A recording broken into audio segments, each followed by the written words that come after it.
अस्सलामुअलैकुम नाज़रीन, JN news HD के साथ मैं हूं नाइला भट्टी। नजर डालते हैं आज की अहम खबरों पर।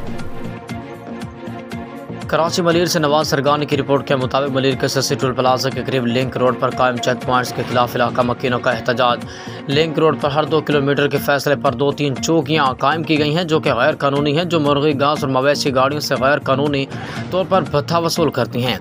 अमाला हुकाम से अपील करते हैं कि इन गैर कानूनी चौकियों को फौरी तौर पर बंद किया जाए, बसूरत दीगर एहतजाज का दायरा वसी किया जाएगा। सद्दाम हुसैन कैसरानी व दीगर का एहतजाज। मलिर के ससी टोल प्लाजा के करीब कायम चौकियों के खिलाफ अहल इलाका का एहतजाजी मुजाहरा। सद्दाम हुसैन कैसरानी, इदरीस कैसरानी, मोहम्मद अली कैसरानी व दीगर ने मुजाहरा करते हुए कहा कि लिंक रोड पर 20 फीट के फासले पर 3 चौकियां कायम की गई हैं जो ठट्टा से कराची जाने वाली मुर्गी घास, माल मवेशी की गाड़ियों से गैर कानूनी तौर पर भत्ता वसूल करते हैं।